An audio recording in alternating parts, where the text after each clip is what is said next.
Good afternoon. Due to the governor's order, all members of the Public Assembly Facilities Commission are participating virtually. For virtual meetings, commission members will be muted until asked to be heard. At that time, they will be recognized and will be unmuted. When there is a vote, it will be necessary to take a roll call vote. A commission member will be recognized and will raise their hand and state their vote. Today's meeting is a public meeting. Citizens can listen to the meeting if they contacted the city manager's office to make the necessary arrangements. The meeting will also be live streamed on the city's YouTube channel and can be reached on the city's website. A recording of today's meeting will be available on Friday, April 23rd, 2021 on the city's website. Rachel, can we start out with a roll call, please? Yep. Haley? Present. Otis? Present. Billy? Present. Jim? Here. Manya? Present. Kathleen? Present. Vicky? Don't think is here. Lisa Stroud is out of town, and Ray Bowden is not on. Thank you. Thank you, Rachel. The minutes were sent out to everyone, commission members. Could we get, for the March minutes were sent out to everyone, could we get a motion for approval of the March minutes, please? I rule for approval. Second. A motion has been made and seconded. Is there any question? All in favor, let it be known by roll call vote, please. All right. Jim? Aye. Otis? Aye. Haley? Aye. Billy? Aye. Manya? Aye. Kathleen? Aye. Thank you. Thank you all. We'll move right into our staff updates and we'll start with Bowman Gray Stadium. Okay, good afternoon, members of the Public Assembly Facility Commission. Rachel, will you pull up that presentation? I want to just give an update on the progress on the Bowman Gray Stadium improvements project. I think we've really been impressed with the work of Frank L. Bloom and WC Construction. I think this construction manager at risk method that we are utilizing for the first time is really, I think, paying dividends, and we just can't be happier with the progress. So Rachel, if you'll go to the next slide. So I want to start out with the new east side concession stand. You can see it there. It's just some both the exterior work and the interior work. Basically, we have a building with 4 walls and a roof. You can see now they've installed there in that middle picture the push bars that'll be used to open up the windows to serve the fans. And then the picture there on the left is kind of the back of the house, where a lot of the food preparation will occur. You don't see that, but the walk-in freezer, a lot of that equipment is underway. So our hope is that the east side concession stand will be completed probably sometime in June. So we're very pleased with that. Next slide. We'll look at the east side restroom, and I took this picture probably a couple weeks ago. We've already gotten the temporary certificate of occupancy for this building, but again, you can see there's a large building. I don't think the renderings did it justice as how large the facility would be, and you can see there on the picture on the left there the fixtures. We're in the process of being installed. And then the middle picture there, just wanted to point out the partitions. Part of our thinking as we were working through the design was to make it a facility that would be safe for people in terms of COVID. And so you can see the partitions there in the men's restroom are quite tall. And so there won't be any concerns about any aerosol or anything like that being spread. So that's the east side restroom. Like I said, I think that one has already gotten a certificate of occupancy, so we're really excited about that. We go to the next slide. They're kind of still working our way around the concourse. Rachel, go to the next slide. Yeah. There's, I apologize for the picture being kind of blurry, but this is the east side press box. So it's one where really it's kind of an observation platform spotters during the racing season, and sometimes I think maybe assistant coaches during the football season.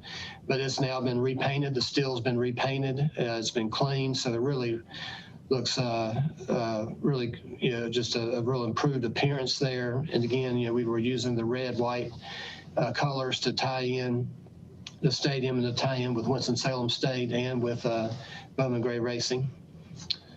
Next slide. This is the west side concession stand, so you can see that the windows are in the process of being constructed. This one's moving very quickly, so we've already got the walls going up on the west side stand.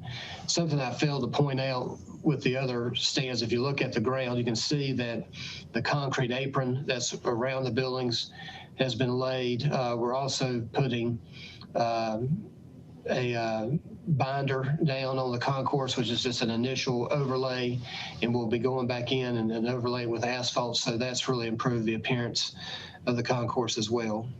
Next slide, Rachel. And then this is the west side restroom. Still kind of early in the construction of this building. You can see there just kind of the footings and some of the piping is just now being installed. So it'll be sometime before that building will be completed, but it should be completed before the start of the football season.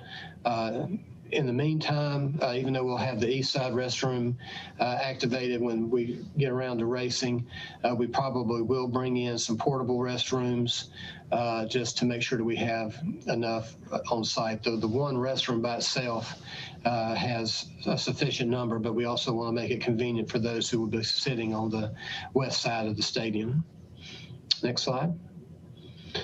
We'll talk a little bit about the field regrading here. This has moved very well. The drainage work around the track and the field was completed several weeks ago. That's one picture on the right that I've got the circle around. That is one little kind of chunk of the old field that they kind of left in place to give us a sense of how much that they peeled off of the field. And I don't know the measurement for that, but I think you can get a sense that quite a bit was taken off of the field. I mean, it was really a significant crown.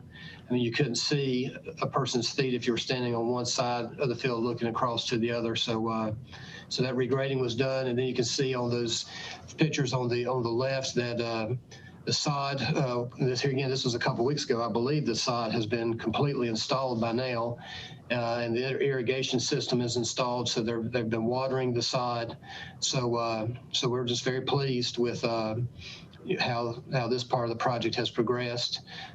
City staff has been working with the Winston-Salem Speedway Inc. team on how we're going to try to minimize traffic on the field, and part of it will be just putting out, I think, cones to give a visual deterrent, but also too, I think that the WSSI team is going to make it clear to drivers that if they go on the field intentionally to celebrate or something like that, that there will be repercussions from that. I mean, obviously accidents happen. Drivers run up onto the field, that, and we anticipate that'll happen. But if it's something intentional, then they'll be held accountable for that.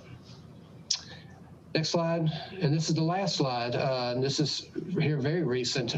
We've had a contract pressure washing company in the stadium cleaning out the bowl, and Robert Mulhern took these pictures. You can see there on the left side kind of what the concrete and the stands looked like, the seats looked like before the pressure washer went through that particular area, and you can see the after picture. So just a deep cleaning has really improved the look of the stadium, and we are going to make our way around the entire bowl and do this kind of really deep clean. So again, we're very excited about the progress and the work of WC Construction and Frank L. Bloom. And we'll just continue to provide you all with regular updates as the project progresses. I'll be happy to answer any questions. Hey, Ben, is there any, that looks great.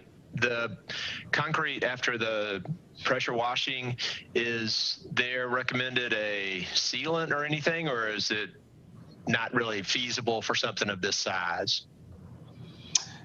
Well, we really didn't talk about that, Otis. So, and Robert, you might want to help me here, but I'm not sure that that was even part of the original scope. We do have concrete repairs. There are going to be some concrete repairs. We know we have some cracking that needs to be addressed, but it's not going to be a complete kind of working throughout the stadium bowl, just Sure. those areas that are. Yeah, I was just curious. I mean, I think if they felt that that was something that was material and needed, then they would have made that recommendation. I was just curious if that was. So, okay, yeah. Is there any sort of update on when racing might be able to start, or are they still just waiting for the next executive order? So yeah, now, and Robert may have more to say here in the next update item, but yes, they're definitely waiting on the next order from the governor. What they have communicated to fans is that they intend to race this season. They just do not know exactly when that will be. Under the current executive order, even though it says you can have 50% capacity in a stadium, you still have to have the 6 feet of social distancing. So when you actually start to chart out the seats, you really only, in reality, can only have about 20% actual, bodies in the stadium.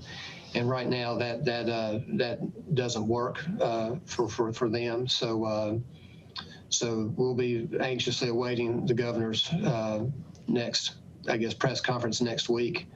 Maybe even this week. Sometimes he does it a few days ahead of the expiration of the executive order.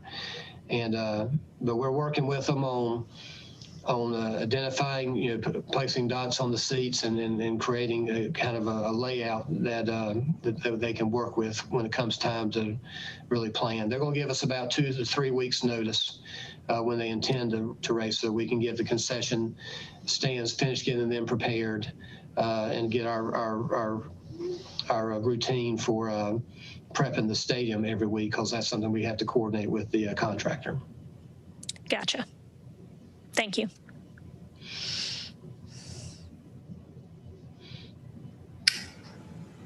Thanks, Ben. Did that cover the preparations for the 2021 Bowman Gray racing season, or do we need to talk about that as well? Yeah, I mean, I'll just jump in. Okay. That did pretty much cover most of it. As Ben mentioned, we're communicating weekly, if not sometimes daily, with racing and Frank L. Bloom and the construction folks on, what things look like and how they need to look. And that includes everything from the landscaping that we typically do to get ready, and the cleaning of the field house and the press box and these other things, to kind of merging that documentation with, well, this new concession stand is going to open, these new restrooms are going to be open, but as the timeline kind of keeps moving on, we in theory can open more of the facilities that are being under construction and not use the old one. So we're in bi-weekly meetings, I think, with both groups, and then we talk regularly on the side. So as Ben mentioned, we do expect to get 2 to 3 weeks of notice once an announcement is made from the racing folks. And so we will just kind of wait to see what they say based on what the governor says. As Ben said, I don't know if that's this week or next week when the governor will kind of move to that next order, but I think the current one ends on the 30th. So, but we'll be ready when they open to whatever capacity. Thanks, Robert. Any questions for Robert? Okay, we'll move on to the status of the fairgrounds operation and reopening. All right, thank you again.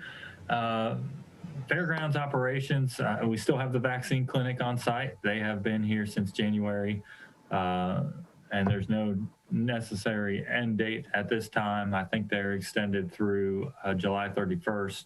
If they need to use that space, they can. As far as other events, based on the last governor's order, we've kind of slowly phased into some events. We had archery tournament 3 weeks ago, I believe. The USA Archery state championships, and that went well. It was an event that didn't really have any fan attendance, so we weren't affected by any restrictions other than to kind of make sure the staff and the participants followed the health and safety guidelines. Kind of the bigger things moving forward, we are planning on hosting a gun show this weekend, which will be the first gun show in a year and a half, if not more. So we do expect a very large crowd. We are limiting our capacity to 650 at any one time, which is kind of based on our normal trade show layout. All of our vendors, all the staff, they're going to have to be health and safety checked daily, and then masks are required by everyone in the building at all times. So we should be hopefully in good shape with that. I think our biggest issue may be that 10 a.m. rush on Saturday morning, but we'll be prepared for it, and hopefully the crowd will kind of space themselves out throughout the weekend. And then just to go a little bit further out, on May 14th, we have decided to proceed with our first concert back in probably nearly over 2 years. We'll be hosting John Michael Montgomery with Whiskey Foxtrot in the Annex Theater. That too will be under similar guidelines that Bowman Gray's going through, where we've got to have 50% capacity, but you've also got to be 6 feet apart. So our real number is probably about 40% of capacity. So we'll have about 700 folks in the building unless the guidance changes between now and May 14th. But that is just about it kind of moving forward. So we're slowly phasing into an opening under all the current guidelines. You know, most importantly, we're stressing the masks. In our facility, anyone over the age of 5 has to have a mask. If you have a health restriction, we will allow you to wear a face shield as long as it covers the full nose and mouth. It can't be one of the ones that are like on the bottom or one of the ones that are like a face shield on the top. It's got to fully cover your entire mouth and nose. So I think that's it. If there's any questions, let me know.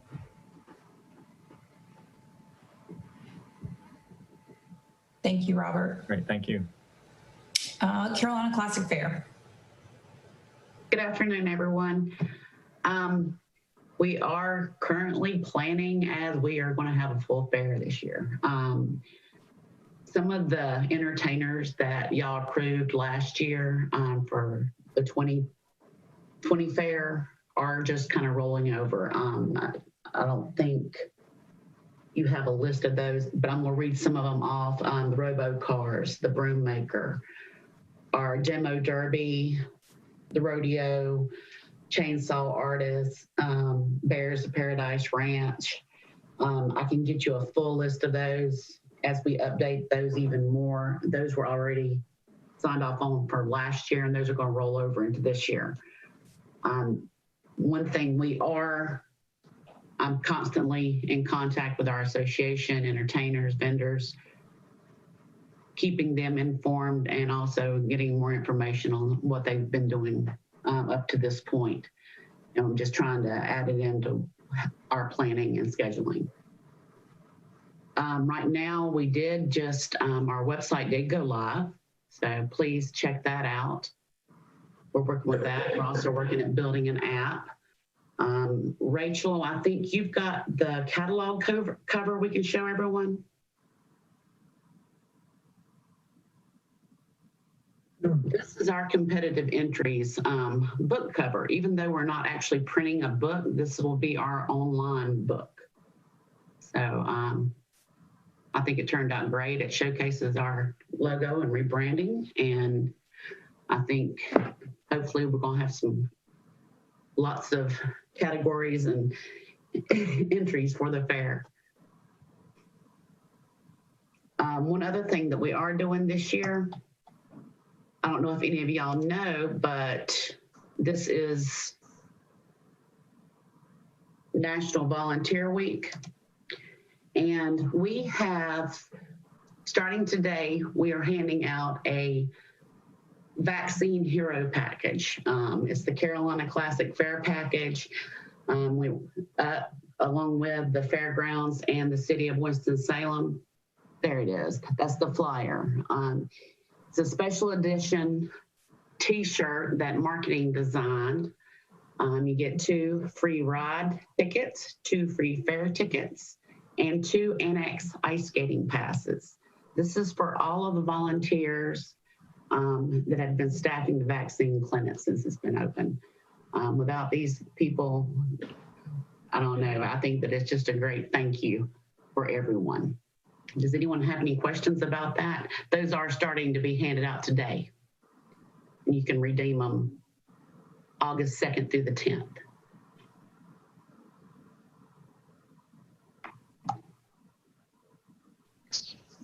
That looks great.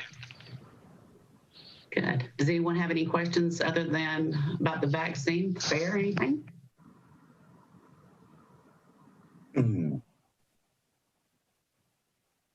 I do. So are we planning to have restrictions for attendance at the fair, or are we waiting on how it progresses? We're waiting on that progression. As you can see, with the governor's orders changing as regular as they are right now, we're hoping that we're moving in the right direction. And I mean, hopefully we won't have the restrictions or less restrictions than what we proposed last year. Okay, thanks. Mm-hmm.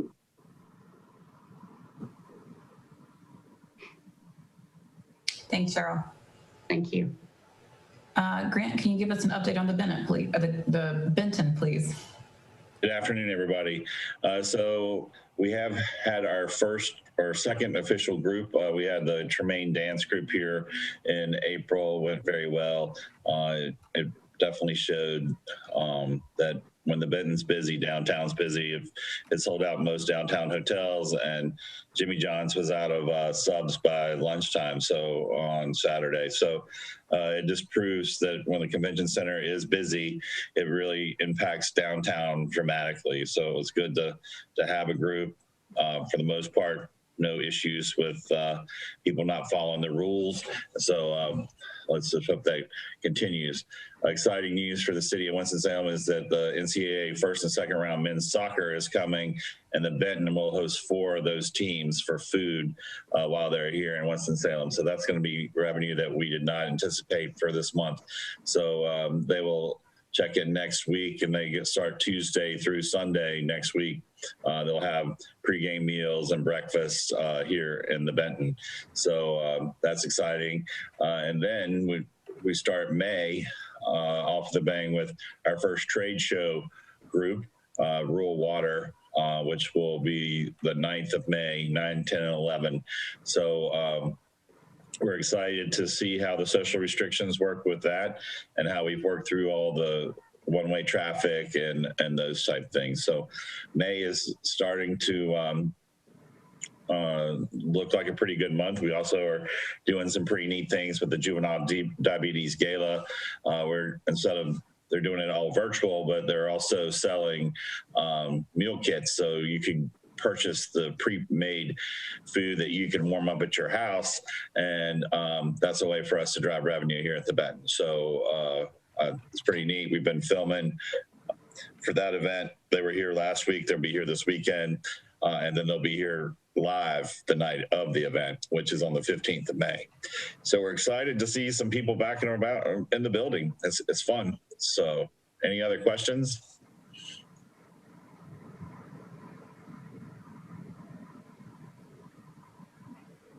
That's it. Grant, do you want to talk about the Grand Pavilion and the Conference Center too? Yes, Ben and I can tag team on this one. On Friday, the bids were opened for the construction work there. We had, I believe it was 4 different groups present bids, and they all had their bonds and everything was there. So they're, according to what I heard on Friday, we are pretty close to within the budget that we needed to be at to do the project. So hopefully, I know Ben's got a timeline that he'll probably speak to when it goes to city council and things like that. But there's a lot of work to be done down there to get it ready for the fall. And just to add to that, so first off, there's an item going to council tonight to award a purchase order to buy the carpet.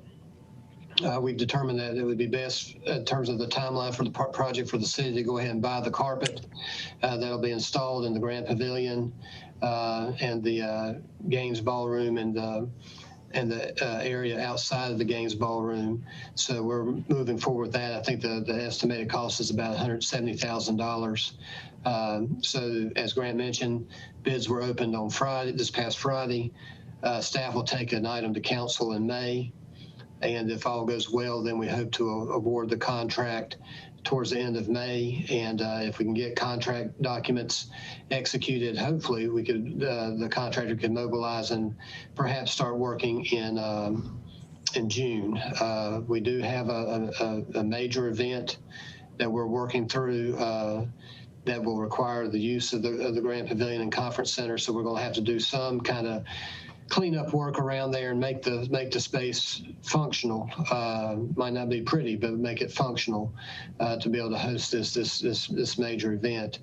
But we're excited about that. We've got a contractor we think in place. Hopefully that contract will get awarded next month, and we'll be able to really start work in June. The goal will be to complete that work by the end of August, so that the space truly is refreshed and available for the fall convention season.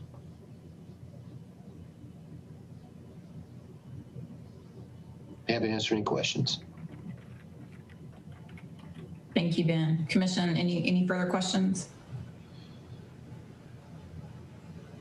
Well, if there be no further questions, it looks like we've come to the end of our agenda today. Thank you all for joining us. It looks like our next meeting is going to be on May 17th. And if there is nothing further, then we are adjourned. Thanks, everyone. Thank you. Bye. Have a great day. Thank you. Y'all take care. Thanks, y'all.